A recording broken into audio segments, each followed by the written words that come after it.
Coucou mes stars! J'espère que vous allez bien. Donc aujourd'hui on se retrouve dans une vidéo un peu spéciale. Ça va être une vidéo beaucoup plus sérieuse que les autres. C'est une vidéo qui me tenait à cœur, je voulais la faire parce que on va parler d'un sujet que je vis quotidiennement, que je vis tous les jours, qui sont du coup mes phobies, l'anxiété, tout ça, donc quelque chose qui m'impacte au quotidien.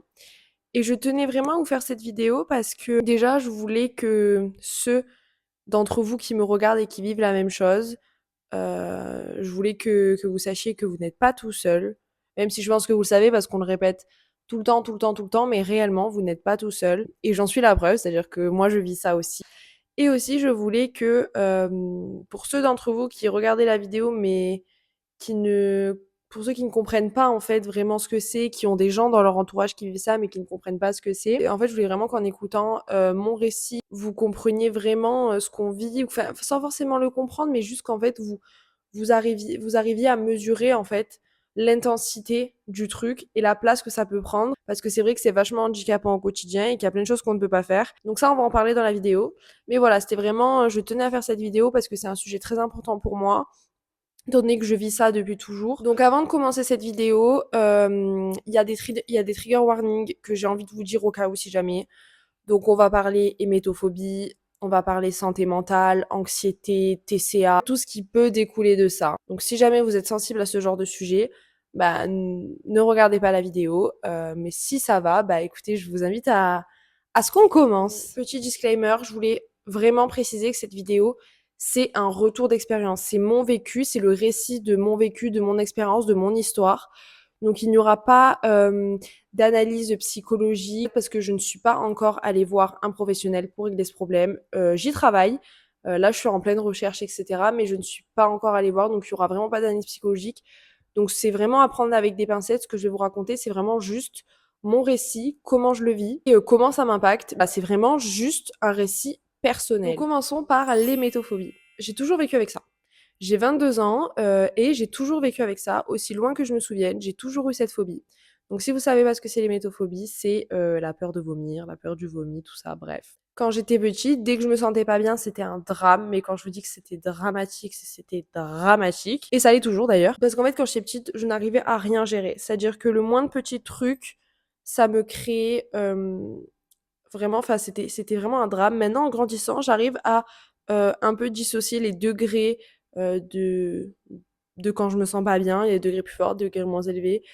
Donc j'arrive quand même un peu plus à les dissocier, donc j'arrive un peu plus à tempérer en fonction. Mais depuis que je suis petite, dès que je me sens pas bien, en fait, j'ai eu un mécanisme de défense et en fait un mécanisme de sûrement contrôle de la chose que j'ai développé qui est que en fait il faut vraiment me laisser dans ma bulle. Mais ça c'est plus en fait ma façon de gérer une crise d'angoisse. Et le problème c'est que cette phobie, elle engendre beaucoup de en fait une organisation au quotidien. Ça impacte mon quotidien vraiment, mais quand je vous dis mon quotidien, c'est mon quotidien, c'est-à-dire tous les jours ça impacte ma vie. Et c'est vraiment une organisation complète au quotidien. Donc je me suis dit que pour que vous puissiez un peu plus comprendre, j'allais vous faire en fait une liste de tout ce que l'hémétophobie m'a fait développer. Donc tout ce que j'ai développé à cause de l'hémétophobie et qui impacte mon quotidien. Et vous allez voir que du coup c'est assez problématique parce que ben c'est des choses qui n'impactent en fait pas vraiment les personnes normales, vous voyez. Donc tout d'abord, l'hémétophobie, ça m'a fait développer des TOC, oui et non, mais alimentaires et aussi des problèmes non alimentaires. Déjà pour ce qui est alimentaire, je ne mange rien de périmé. Que ce soit de un jour ou du jour même, je ne mange rien de périmé. Donc je regarde constamment les dates de péremption de tout ce que je mange. Quand c'est les autres qui me font à manger, en général, je regarde aussi les dates de péremption. De manière discrète, hein, parce qu'il faut pas vexer les autres, mais je regarde date de péremption et si je vois que c'est périmé, bah, je trouve une excuse pour pas le manger. Quand je vais au restaurant, je ne mange pas de choses qui peuvent me sembler dangereuses. Et pareil pour les personnes qui mangent au resto avec moi, je leur demande de ne pas prendre ce genre de choses. C'est-à-dire que mon copain, quand on va au resto, je lui demande de ne pas prendre de choses un peu suspicieuses, un peu douteuses. Selon les restos, je lui demande de pas prendre de tartare. Il y a des restos où ça va parce que ça a des très bons avis, etc. et tout. Mais il y a d'autres restos où je lui demande d'éviter de prendre des choses comme ça parce que ben on sait jamais si lui il est malade. ça va être très compliqué parce que moi, je ne peux pas être malade moi, mais je ne peux pas être dans la même pièce qu'une personne malade aussi, vous voyez. Par exemple, dans un plat que je mange, je trouve qu'il y a un aliment qui me paraît suspicieux, je n'y touche pas. Et vu que ça a touché les autres aliments, je ne mange pas non plus tout le périmètre autour et s'il y en a partout, je mange pas tout court. En fait, quitte à rien manger, c'est pas grave. Je préfère ne rien manger que de manger quelque chose qui peut m'empoisonner, entre guillemets, vous voyez. Enfin, toujours à prendre avec des pincettes, mais c'est comme ça que ça fonctionne dans ma tête. Ensuite, je ne mange rien de congelé. Je vais m'expliquer. Tout ce qui est plat ou chose congelée qui à la base n'est pas surgelée, je n'en mange pas.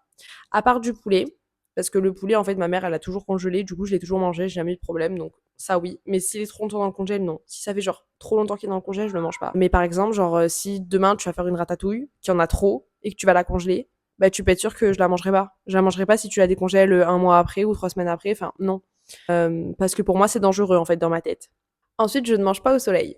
Voilà, c'est-à-dire que si on doit manger dehors et qu'on est au soleil, je ne mange pas au soleil et je ne reste pas au soleil si j'ai pas de quoi me couvrir la tête pour les risques d'insolation. Et je ne mange pas au soleil du coup, par rapport au fait que j'ai pas envie d'attraper une insolation, mais aussi par rapport au fait qu'au soleil, la bouffe, elle peut tourner et du coup, ça peut me rendre malade également. Donc ça, c'est très important. La seule fois où j'ai vraiment mangé au soleil un jour, que je n'avais ni casquette, ni quelque chose pour protéger mon plat, j'ai été malade. Voilà. Parce que forcément, ça reste au soleil, il fait chaud, c'est l'été et tout. Non, du coup, je ne mangerai plus au soleil. Ensuite, autre chose, je ne mange pas quelque chose qui était dehors, en dehors du frigo, ou au soleil trop longtemps. C'est-à-dire que si tu sors un plat, si par exemple on doit manger à midi et que tu sors le plat genre à 10h30, 11h du frigo, sans forcément que ce soit au soleil, qu'il soit juste dans la cuisine et tout, je n'y toucherai pas. Moi, genre, je laisse tout au frigo jusqu'au dernier moment et je ne mets rien au soleil. Et si c'est resté au soleil, je n'y touche pas non plus. J'ai très peur du trajet course-maison quand on a du frais ou du surgelé et que par exemple il y a plus de place dans le sac de frais et tout et du coup on le met dans un sac normal. J'ai très peur que ça tourne et que ça nous rende malade. Voilà, donc c'est vraiment faut rentrer vite des courses quand on fait le trajet course à la maison. Je ne mange aucun aliment qui m'a déjà rendu malade ou qui m'a déjà fait vomir. Donc en fait, en plus des aliments que j'enlève par rapport au fait que ça me rende malade, etc. et tout, ceux qui m'ont réellement rendu malade, je ne les mange pas non plus. Donc vous voyez, mon alimentation petit à petit, elle réduit vachement. Par exemple, je me souviens, un jour, mon père, il nous avait fait des croque-monsieur maison et en fait, j'avais fait une indigestion. C'était pas une intoxication alimentaire, c'était vraiment juste une indigestion. Mais du coup, je n'ai plus jamais mangé un croque-monsieur toute ma vie et je n'en mangerai plus jamais. Et ça, c'est comme ça avec plusieurs aliments. Que je ne mange pas des aliments qui ont déjà été rappelés. Bien sûr, il y a rappelé, c'est rappelé parce qu'il y a un truc cancérigène et tout. Bon, ça malheureusement, il y en a partout. Mais si c'est rappelé parce que il y a la listeria ou quoi, là, vous êtes sûr que je n'y touche plus jamais. Mais peu importe, hein, peu importe le lot, peu importe la série, je n'y touche plus jamais. Donc je me tiens quand même assez informée sur aussi ce qui est rappelé. Voilà, les aliments rappelés, etc. Ça, je me tiens pas mal informée, histoire de pas manger quelque chose de toxique pour moi. Ensuite, je ne mange pas épicé. J'ai pas complètement arrêté le gluten, mais j'ai beaucoup diminué. Je mange plus de pain, je mange plus de pâtes. Je ne bois pas d'alcool du tout, du tout, du tout. Voilà, je ne bois pas d'alcool du tout. Bien que je tienne assez bien l'alcool, je n'en bois pas parce qu'en fait, je ne connais pas mes limites et que je n'ai pas envie d'en arriver à V juste pour boire de l'alcool. Sachant qu'en plus, j'aime pas vraiment ça à la base, donc je ne bois pas du tout d'alcool. Je mange toujours les mêmes repas. J'ai une alimentation très répétitive et ça me va très bien. Je me fais toujours les mêmes trucs parce que c'est safe, parce que c'est ce que j'aime. En plus, j'aime manger ça. Ça me dérange pas de manger toujours la même chose. Et au moins, je sais qu'avec ça, je serai pas malade. Ce qui n'est pas forcément, je vous le dis, hein, franchement, les cheminements de pensée ne sont pas forcément toujours rationnels parce que il suffit juste, typiquement, tu manges une salade, il suffit juste, je sais pas moi, si tu manges une salade au poulet, il suffit juste d'un poulet pas très frais et tu seras malade. Et pourtant, c'est une salade que tu manges tous les jours. C'est pas toujours le même aliment puisque c'est consommable et c'est périssable, vous voyez, donc tu rachètes, etc. Donc il suffit juste d'un truc. Mais dans mon cheminement de pensée, ça me rassure, donc écoutez, voilà. Je ne vais jamais au resto sans avoir regardé tous les avis. Et s'il y a un avis qui a dit qu'il a été malade et tout, je ne vais pas dans le restaurant. Je ne vais jamais dans un restaurant que je ne connais pas au feeling. Je regarde toujours avant, toujours. Donc ça, c'était tout ce que l'hémétophobie m'a fait développer alimentairement parlant. Maintenant, j'ai fait une catégorie autre de ce que l'hémétophobie m'a fait développer qui n'est pas forcément directement lié à l'alimentation. Parce que c'est très important en fait de vous montrer chaque point du problème pour que vraiment vous puissiez comprendre à quel point ça va loin et à quel point ça peut être grave. Donc tout d'abord, j'ai développé dans ma tête un raccourci selon les périodes, etc. que si je mange, je vais être malade. En fait, je sais que si je mange, je vais me sentir pas bien. En fait, manger va me faire me sentir mal et du coup, c'est très compliqué pour moi de manger dehors, par exemple. J'ai toujours besoin de manger chez moi et toujours besoin d'anticiper. C'est-à-dire, si j'ai un truc à faire à 14h, je mange à 11h pour avoir le temps de digérer, le temps d'aller mieux, en fait, parce que je sais toujours que dès que je mange, je vais me sentir mal. En fait, c'est vraiment le raccourci que j'ai fait dans mon cerveau. Du coup, c'est très compliqué parce que du coup, manger dehors, c'est compliqué pour moi.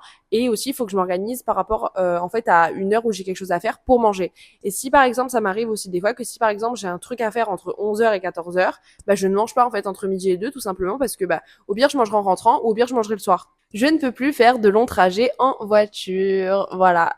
C'est très compliqué pour moi de faire des longs trajets en voiture, même des petits.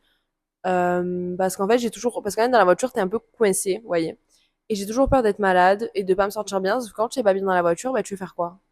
T'es dans ta voiture, t'es hyper loin de chez toi. En fait, t'as pas d'issue, t'es coincé, tu te sens juste mal.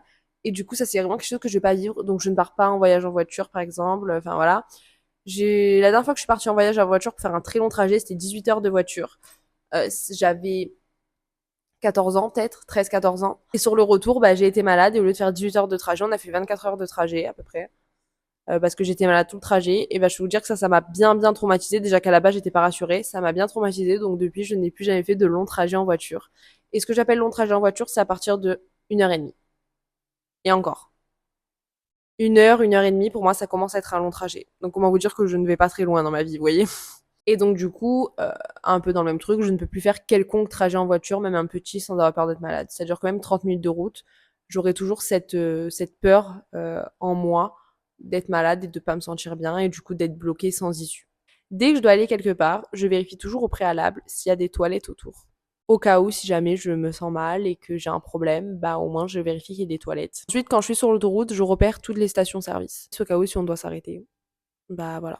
Et je regarde aussi toujours la bande d'arrêt d'urgence. Si quelqu'un évoque le fait de se sentir mal à côté de moi, je cours. Voilà, je m'éloigne le plus vite possible et le plus loin possible de cette personne. Ça peut aller d'un mal de tête à un mal de ventre, une envie de vomir, enfin voilà. Mais je n'approche pas de cette personne et je m'en éloigne fortement, directement. Je vais vous donner un exemple. Une fois, mon frère et mon père, ils ont eu une intoxication alimentaire. Donc une intoxication alimentaire, pas contagieux, vous voyez. Quelque chose de normal, de pas contagieux, il n'y a pas de problème. Et ben, je me suis enfermée dans ma chambre, je ne touchais plus les poignées de porte, je ne les approchais plus et je sortais de chez moi toute la journée. C'est-à-dire que j'essayais d'être un maximum dehors, en fait, en dehors de chez moi parce que, bah, chez moi, c'était une zone dangereuse pour moi. Ensuite, je ne peux pas rester à côté de quelqu'un qui se tousse trop et je dois me boucher les oreilles, enfin essayer de pas entendre parce qu'en fait, si quelqu'un tousse trop, s'étouffe ou quoi, vous voyez? En fait, ça va me déclencher le réflexe vomitif, ça va me donner envie de vomir. Ça va me donner mal au cœur parce qu'en fait, j'ai l'impression que la personne va dégueuler, quoi. Ensuite, l'hiver, je suis stressée et alertée constamment de ce qui se passe autour de moi parce que l'hiver, c'est la saison des maladies. Et donc, en fait, mon hémétophobie, ça m'a déclenché une peur des microbes, une peur des maladies, de l'hypocondrie, etc. Donc, pour moi, l'hiver, c'est vraiment assez stressant et assez anxiogène parce qu'en fait, je suis constamment alertée de ce qui peut se passer autour de moi parce qu'il y a constamment des maladies, donc c'est très compliqué. Je ne voyage que très peu parce que, ben, en fait, je sais que je vais pas être dans mon confort et que si je suis malade ou que j'ai un problème, ben, des fois, tu peux pas forcément toujours avoir des trucs à proximité, etc. Je suis obsédée par le confort, de là même en faire des crises d'angoisse. Donc quand je vais quelque part et que j'ai pas le confort dont j'ai besoin, bah ça me fait angoisser parce qu'en fait du coup je me sens, en fait je sais pas, je me sens bloquée. Enfin en fait j'ai vraiment besoin de mon confort pour me sentir bien, vous voyez. Pour me doucher, je dois toujours attendre 2 heures minimum après avoir mangé, ou pour me mettre dans l'eau, n'importe quoi, mer, piscine, douche. Et en fait, ça dépend. Si j'ai beaucoup mangé, c'est un peu plus de 2 heures parce que j'aurai toujours un petit peu le repas sur l'estomac. Parce qu'en fait, j'ai pas envie d'être malade. J'attends toujours les 2 heures de digestion minimum avant d'aller à la douche. Après manger, pendant la digestion, je vais être alertée, suralertée et examiner chaque réaction de mon corps. Un petit mal de ventre, une petite pointe, voilà, je vais tout analyser. J'ai peur de manger dehors, du coup, comme je vous l'ai dit, voilà, je préfère manger chez moi. Quand j'ai pas le choix, j'ai pas le choix, bah écoutez, je me débrouille, mais j'ai peur de manger dehors. J'ai toujours une trousse à pharmacie complète quand je sors de chez moi dans mon sac en cas de problème. Voilà, je ne sors jamais sans avoir tous les médicaments nécessaires si jamais il y a quoi que ce soit. Vous savez que si vous sortez avec moi et que vous vous sentez mal, bah, j'ai probablement tous les médicaments possibles, donc c'est bon. Dans le même un petit peu truc, j'ai toujours du gel hydroalcoolique sur moi. C'est-à-dire que dès que je touche quelque chose, je me lave les mains au gel hydroalcoolique. Voilà, j'ai toujours du gel hydroalcoolique sur moi.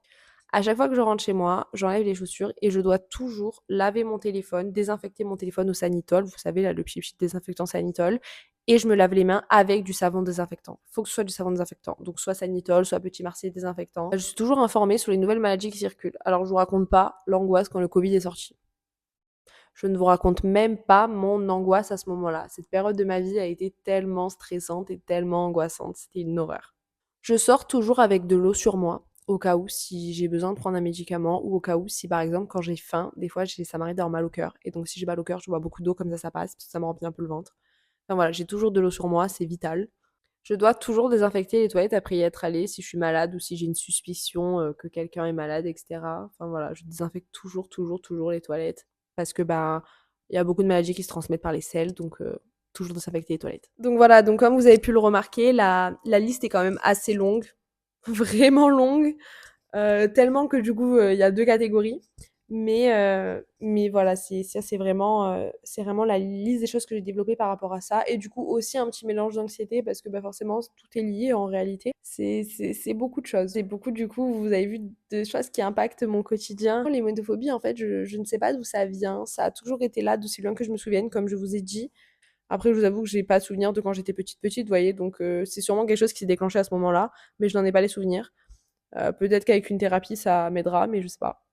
Pour un petit peu rebondir sur le fait que tout est lié, en fait, c'est parce que mon hémétophobie me génère beaucoup d'anxiété. Déjà qu'à la base j'ai de l'anxiété, ça m'en génère encore plus. C'est-à-dire que quand je me sens pas bien, bah je fais des crises d'angoisse. Surtout qu'en plus, moi j'ai une très très faible résistance à la douleur.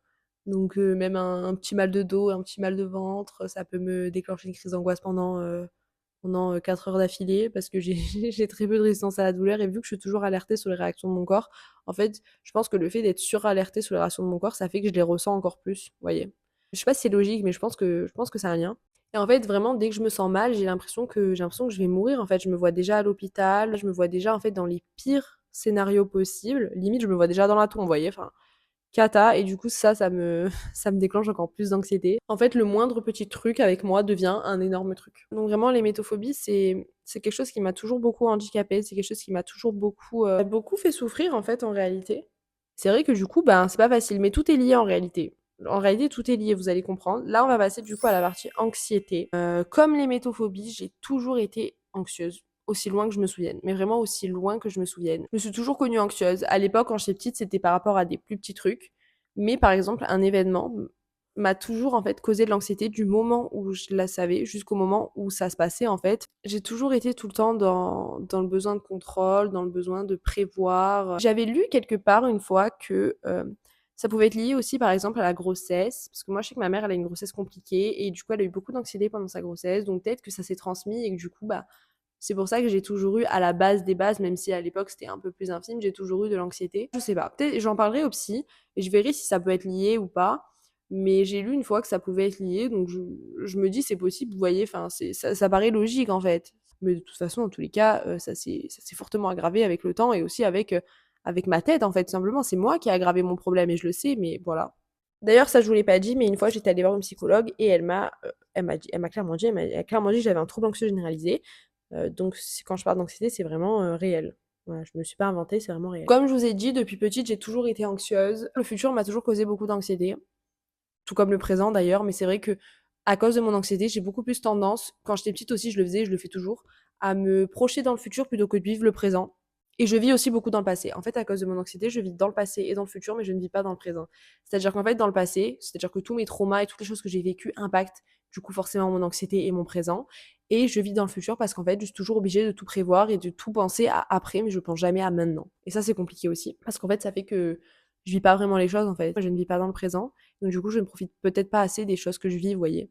Et c'est ça aussi qui me gère de l'anxiété. Peut-être que si j'arrivais à un peu plus m'accrocher au présent, à m'ancrer dans le présent, bah, peut-être que j'arriverais mieux à contrôler mon anxiété, vous voyez. Ma façon de gérer mon anxiété, c'est de rester enfermée sur moi-même, en fait. Je me renferme sur moi-même, je reste dans ma bulle.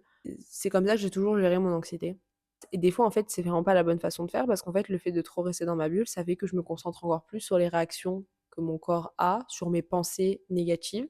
Et du coup, des fois, bah, en fait, ça fait que je peux rester 8 heures en crise d'angoisse sans que ça passe parce que justement, mon cerveau génère des angoisses constamment parce que justement, je reste enfermée dans ma bulle. Mais même si je sais que ça peut être nocif pour moi, j'arrive pas à faire autrement. Non, parce que pour moi, en fait, le fait de m'ouvrir au monde et de parler alors que je me sens mal, bah, ça, en fait, ça aggrave que mon état. Il m'est arrivé parfois bah, de perdre des gens en route, de perdre des amitiés, parce qu'en fait, les gens ne comprennent pas pourquoi tu ne peux pas sortir, pourquoi tu ne peux pas prévoir des choses à la dernière minute, pourquoi des fois tu mets des faux plans, pourquoi des fois... Et je comprends, hein, les gens extérieurs n'ont pas à subir mes problèmes, vous voyez. Mais c'est vrai que parfois, du coup, ça m'est arrivé de perdre des amis parce que, ben, en fait, ils ne comprenaient pas pourquoi j'étais comme ça en fait, et ils pensaient que c'était des excuses, ils pensaient que c'était des mensonges, et du coup ils se vexaient parce qu'ils croyaient que je leur mentais exprès parce que j'avais pas envie ou quoi. Et en fait du coup ça crée beaucoup de quiproquos et beaucoup de problèmes qui ont fait que bah ça m'a éloignée de certaines personnes. Après je me dis c'est un mal pour un bien parce que si les personnes elles sont pas capables de comprendre ce que tu vis, c'est que c'est pas des personnes qui tiennent réellement à toi, vous voyez. J'ai aussi fait une liste de ce que l'anxiété m'a fait développer, donc je vais vous la partager. Donc tout d'abord, j'ai du mal à sortir de chez moi parce que chez moi c'est ma safe place. C'est là où si j'ai un problème, bah, il peut rien m'arriver. Et du coup, bah, j'ai toujours peur de sortir de chez moi, même si c'est juste 10 minutes. Enfin, en fait, dès que je dois sortir de chez moi, ça me génère de l'anxiété. Même sortir de chez moi, c'est compliqué, vous imaginez quand même. Je m'imagine toujours le pire, voilà. C'est-à-dire que quand il y a un scénario, enfin, quand il y a quelque chose qui va arriver, en fait, je m'imagine toujours le pire. Quand je dois imaginer quelque chose, je n'imagine jamais quelque chose se passer bien. J'imagine toujours les choses se passer mal. Parce que je me dis, au moins, si ça se passe bien, tant mieux, mais si ça se passe mal, je suis préparée. Vous voyez, si le pire arrive, je suis prête. Et pareil, en fait, c'est toujours dû au contrôle, à ce besoin de contrôle qui est lié à l'anxiété, en fait. Je ne peux rien faire à la dernière minute. Voilà, je dois tout ce que je fais doit toujours être très organisé. En fait, je ne peux rien faire sur du last minute. Je sais que parfois, l'imprévu, c'est ce qui plaît aux gens, c'est ce qu'ils aiment bien et tout, mais moi, je déteste.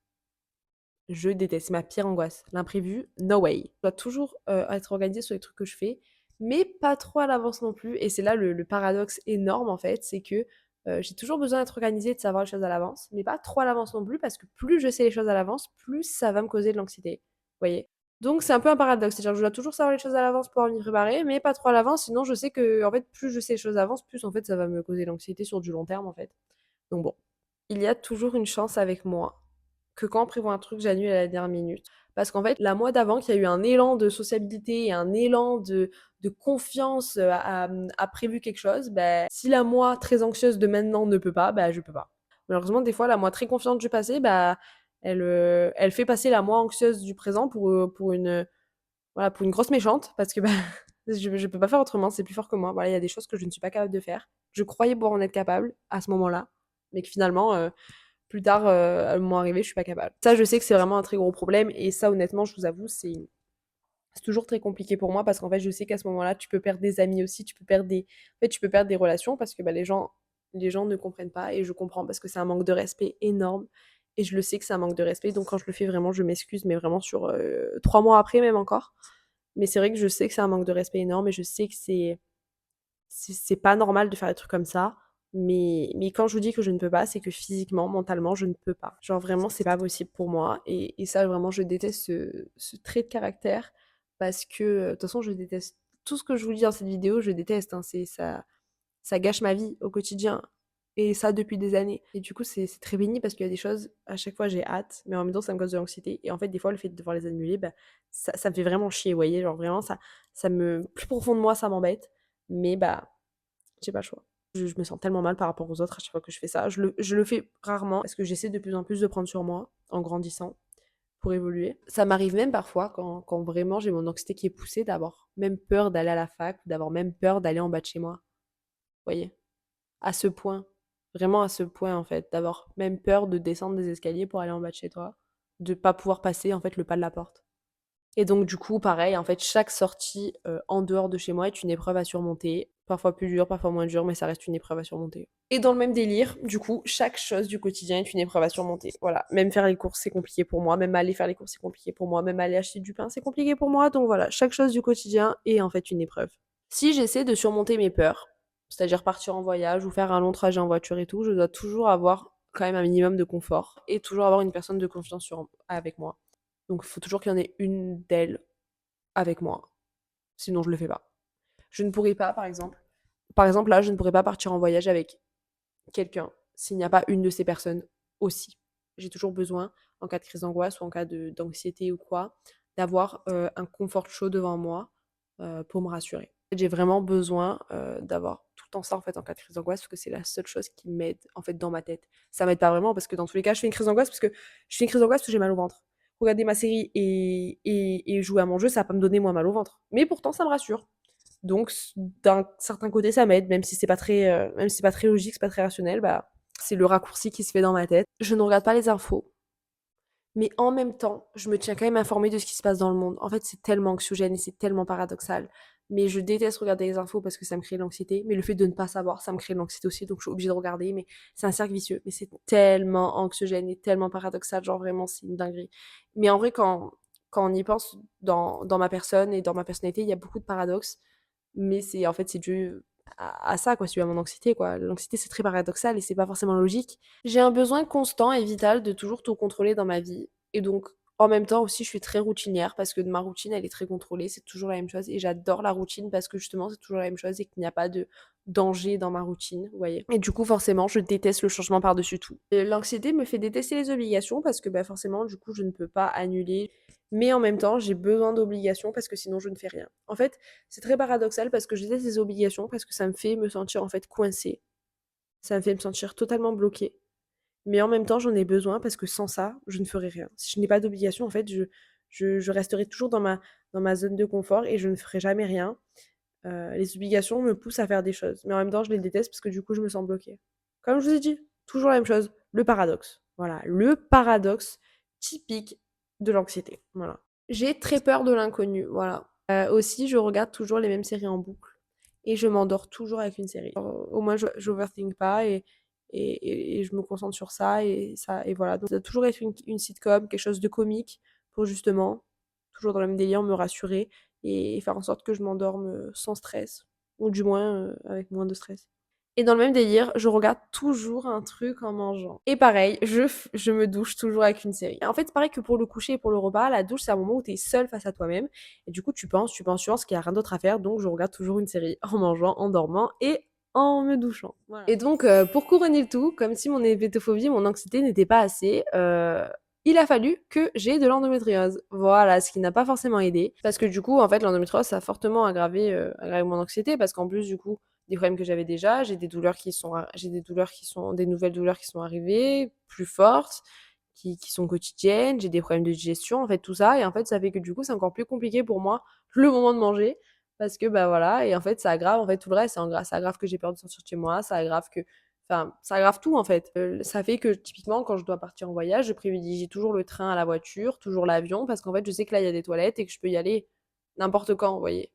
Parce qu'à tout moment, je vais faire une crise. En fait, c'est ça le problème, c'est que tu sais pas, à tout moment, tu peux faire une crise. Et genre vraiment, comme si j'avais pas assez de problèmes, il a fallu que ça se rajoute. Genre vraiment, j'ai...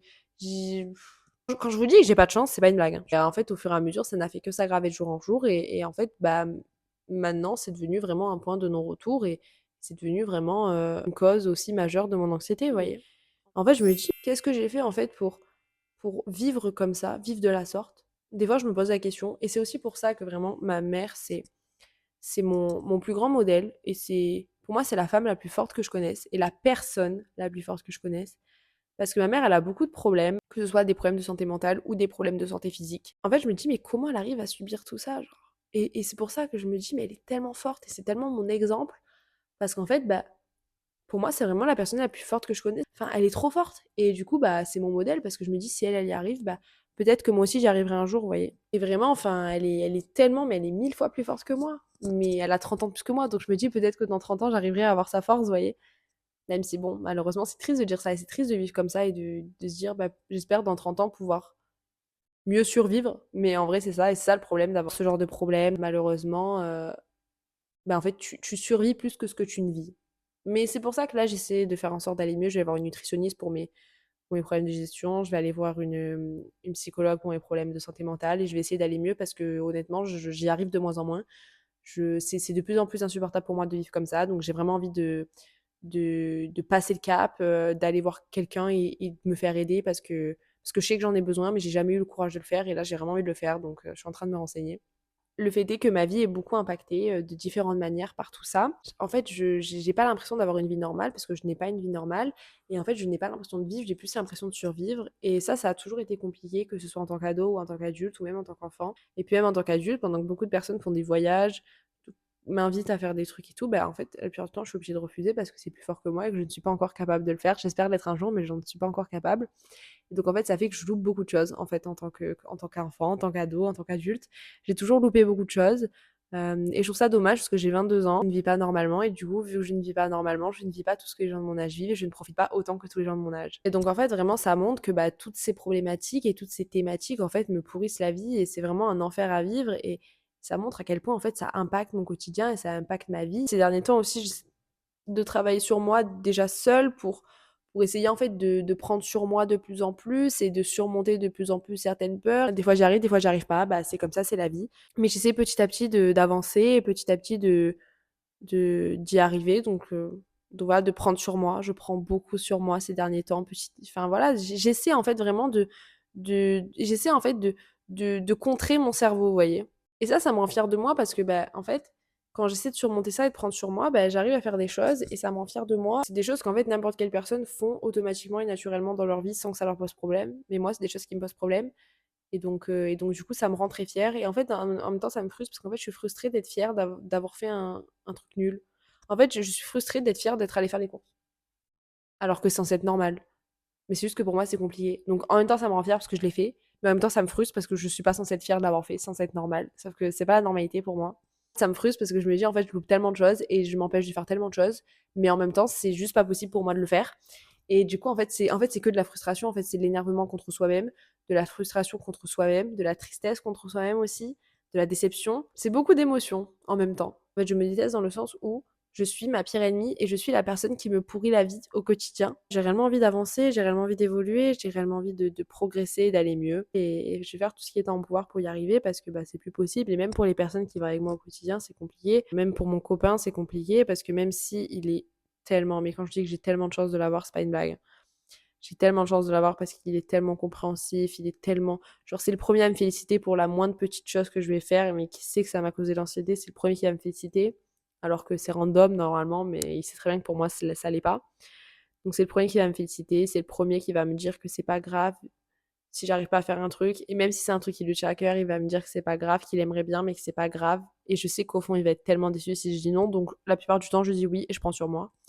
Mais des fois, c'est pas possible, je sais qu'il est déçu, mais il me rejette jamais la faute dessus, il me le reproche jamais parce qu'il sait que c'est vraiment compliqué, que c'est vraiment un combat perpétuel contre moi-même. J'ai tellement chance de l'avoir, mais en même temps, en fait, ça impacte aussi tellement sur lui. Mais j'ai tellement de chance de l'avoir parce que c'est pas toujours facile, même dans ma famille, il y a pas toujours des gens qui me comprennent. Donc c'est vrai que ça fait plaisir d'avoir la personne qui partage ta vie au quotidien, qui te comprend, tu vois, ça fait du bien.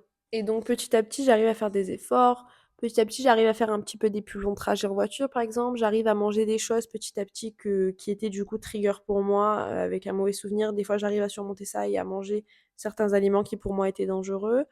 Enfin, petit à petit, voilà, j'essaie de faire des efforts, j'essaie vraiment d'aller mieux, en fait. J'essaie vraiment en grandissant de surmonter mes peurs, de prendre sur moi, et cetera. Et ça reste compliqué toujours constamment, mais des fois, j'arrive à trouver une petite faille qui fait que j'arrive à le faire. Et je sais que ça peut vous sembler tellement idiot et que peut-être qu'intérieurement, vous allez un peu vous moquer de moi parce que, en fait, c'est tellement ridicule de se dire: «Ah la meuf, elle arrive même pas à sortir chez elle pour acheter du pain». Ouais, je comprends, je sais que la situation est ridicule et je sais que ça peut paraître tellement bête, mais vous vous rendez pas compte, en fait, d'à quel point c'est compliqué du coup de vivre comme ça parce que justement, même faire des petits trucs, c'est compliqué.